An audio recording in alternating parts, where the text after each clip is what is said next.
a lot of people want to invest and a lot of people want to save money, but they don't know how to, they don't know where to start. What are some options that you know of, like saving, of how to save here in Canada? What are some options that you can offer or that you can Yeah, for sure. When you're gonna invest, you gotta look at taxes. Where can my money grow the most? How can my investment save me money now in taxes? And also when I withdraw it, because we're taxed on the growth. We're taxed on capital gains, dividends, we're taxed on interest, right? So taxation is, for me, taxation is huge. And then what are some of the goals that we want to do? What do we want to do with the money? Why is $500 a month important?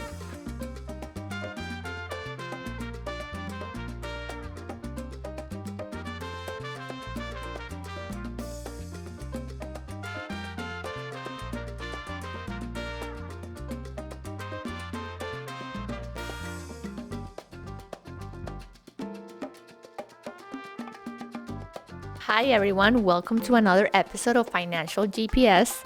Today we are talking everything related to investments in Canada. For that we have our special guest, Dan Fernandez. Dan, tell us a little bit about you, about what you do. For sure. First of all, thanks a lot for having me. This is pretty cool. This is great.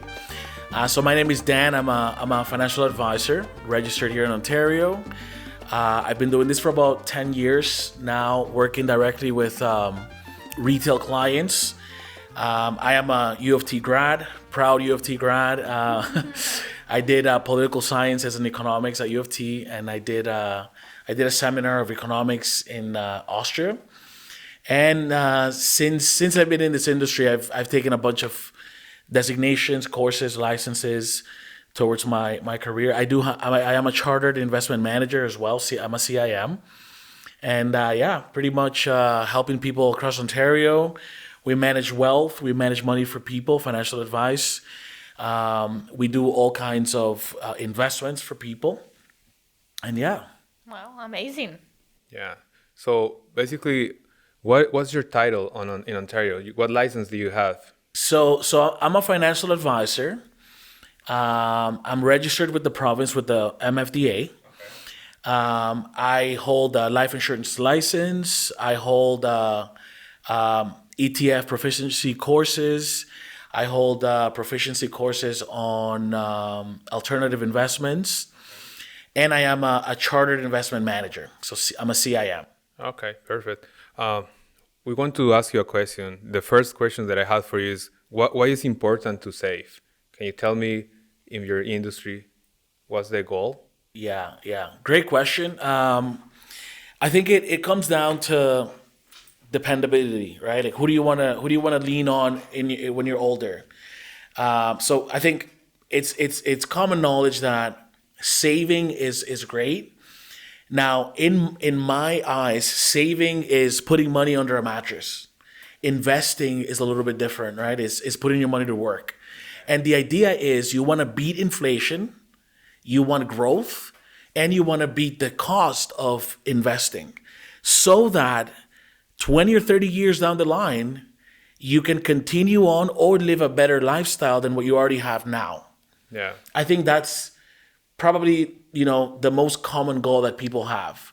Now, I do get people that say, hey, Dan, I have a business and I'm generating $700,000 a month. My business is capital intense, but I want to invest with you. And I tell them, I can't compete with your business. If you can generate 100% return with your money, obviously concentrate in your business and make money through your business. But the money that you want to diversify away from your business, we have options. We have options to save you money on taxes, lots of places to invest. What do you want to happen when you pass away, right? So it's wealth management, right? Is looking at all the areas of your life and seeing how can we save you on taxes, how can we pass money to the next generation, and how can we maintain your lifestyle or improve it in retirement. Yeah. Something that I notice, a lot of people that I talk to when it comes to saving and retirement, I see it this way. When I'm going to retire, I want to be able to enjoy my grandkids. If I want to volunteer in a place, if I want to get a part-time that I like to, I'll do it. But not because I have to, it's because I want to, right? So I think it's really important for people to, start saving as soon as possible. And that's why I want to be able to share your knowledge, because it's important for them. A lot of people come to this country to have a better living, better future for their kids. But I notice sometimes they're turning 65, 70, and they still have to work, and they have to struggle through life, right? So I think the important goal for savings is to start early. Yeah, for sure. I think what you touch on is great. It's about the options. Even in real estate, if you have a house and it's a hot market and you have the ability to sell it because you want to, that's awesome. Now, the second that you're forced to sell a home, you're at the mercy of the buyer, not you as the seller, right? So investing for retirement is all about options, like you said. I think that's you hit the nail in the head with that one. Yeah. A lot of people want to invest and a lot of people want to save money, but they don't know how to. They don't know where to start. What are some options that you know of, like saving, of how to save here in Canada? What are some options that you can offer or that you can? Yeah, for sure. There's lots of options. There's lots of types of investments, all types of vehicles.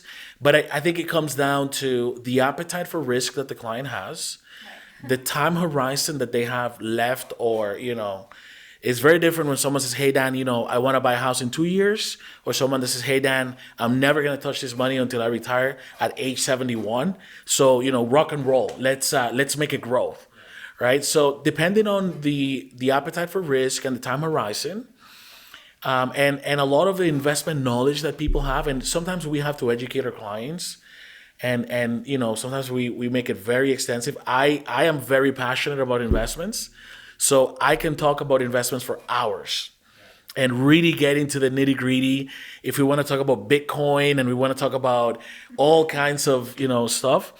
But yeah, it really depends on the person. I like to build portfolios that are well diversified.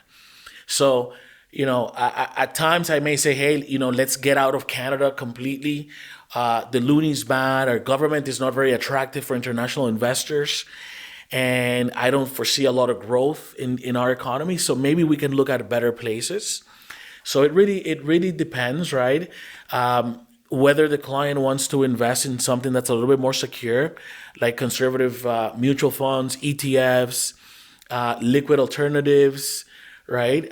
Then we look at other options that the clients may want, something that's more aggressive, something that's concentrated, pure equities, pure stocks, right? It all depends on the client's risk appetite. Okay. What about some options to save? Like a lot of people want to save money, but they don't know how to.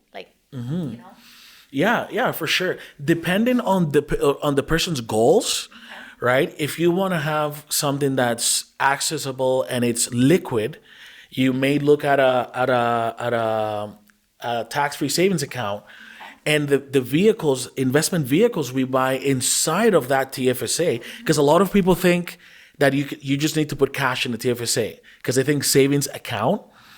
But no, you could buy high risk equities or very low conservative funds in a TFSA account. But again, depending on the person's goals, we can invest in a TFSA. We can buy RSPs. We can buy open accounts, non-registered. We have corporate clients. We have institutions that want to invest, and as institutional investing, all kinds. Really, there's so many options. But at the end of the day, we have to align the investments with your goals. Yeah. Something that I noticed, and I believe that, is that sometimes people talk to me about investing and buying, a house, or investing in, like you said, TFSAs and all that stuff, RRSPs. But something that I like to talk to about is that they should buy their first house. That's my opinion. What do you believe? I think for a long-term investment, it's important to buy a house because it's going to force you to. There's two reasons why I really like real estate. Okay, and I'm not a realtor at all. I recommend people to go to you for that. Yeah. But when you buy real estate, number one, you're forced to pay off a house. You're no longer renting, right? And that rent money right now is a little bit close to what it could cost to buy a mortgage, right? Interest rates are high. They're gonna go up. They're gonna go down. It always happens. They used to be 20%. They went down to 1.5. They go up and down. But when you're buying a house, you're you're forced to save, and two, you're using leverage. You're borrowing money to buy an asset, and that asset is gonna grow, and then you're gonna pay off that asset, right? In my opinion, and I think this is pretty common, I think the first goal should be, let's first buy a house. We could help people buy homes. We could look at the first-time home buyers, RSP, right? We could look at the first home savings account, the FHSA, and we could look at it and say, hey, if you're going to buy a house, let's use these vehicles. Let's invest. We have a whole bunch of different risks that we can take, or we could go no risk, right? But it is definitely with the first goal of buying a house. Then the person buys a house. They're comfortable with the payments. You're making your payments. You're adjusting your cash flow now that you have a house. And then from that point, we want to look at, okay, you've bought a house, you've got 2 kids. What are the next steps? Yeah. Do you want to invest for your children's education? Do you want to buy a house in Florida? Do you want a snowbird in retirement? What do we have to do to get you from point A to point B? That's the way I work. Perfect. And what are the options out there when it comes to, let's say that I have my house, right? Mm-hmm. And I have $500 left or more every month. Where should I put my money? How can I save? Yeah. Well, again, it depends. I personally like people to have, the first thing to do once you've bought your house is you need to have an emergency fund. Yeah. You need to be able to say, you know what, I can go 6 months without buying a house. And I'll tell you this quick story from a book called The Millionaire Next Door.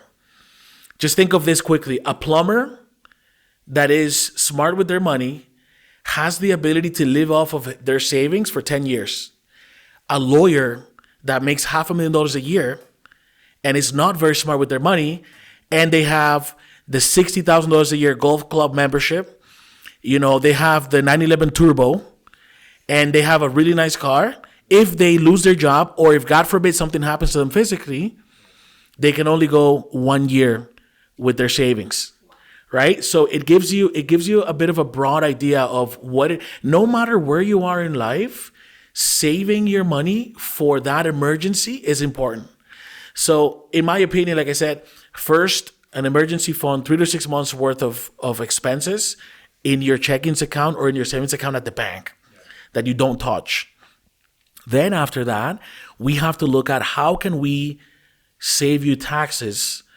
If I'm going to invest $100, $500 a month, like you said, how can this money make me the most? And at the same time, how can we pay taxes? When you start looking at the amount of taxes that we pay in this country, it's insane. Yeah. You pay taxes on the income that you earn. You pay taxes on everything you buy. So when you're buying something for $100, you're actually buying it for $140 because you got to make $140 to get $100, right? Gross versus net, right? So when you're gonna invest, you got to look at taxes. Where can my money grow the most? How can my investment save me money now in taxes, and also when I withdraw it, because we're taxed on the growth. We're taxed on capital gains, dividends. We're taxed on interest, right? So taxation is huge. And then what are some of the goals that we want to do? What do we want to do with the money? Why is $500 a month important? Yeah, and I think that's really important because in the industry that I work, real estate and mortgages, I like to give all the information to my clients, right? I would like I said to them, I would like to show you exactly every single cent where it's going. And I believe that Dan does a good job explaining that, because I remember when I invested some money with you a few years ago, you explained to me every single step, and that's what I like, because at the end, I see that you have also the knowledge of taxation. That is really important. It's not only about how much you make, it's how much you keep. Yeah, you're right. That's the important part, right? So I think is the knowledge that you have is amazing, and that's why I want to share this information with everyone out there.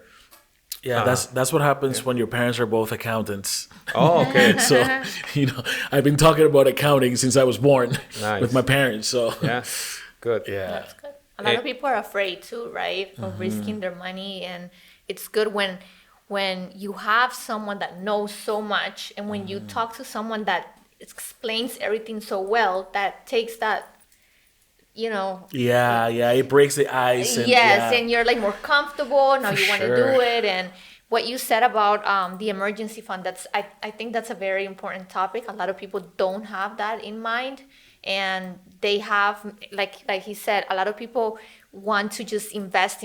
Oh, I have this much left in a month and I want to do something with it, but they don't have an emergency fund. And how important is that? Because you don't know, right, what can Exactly. happen.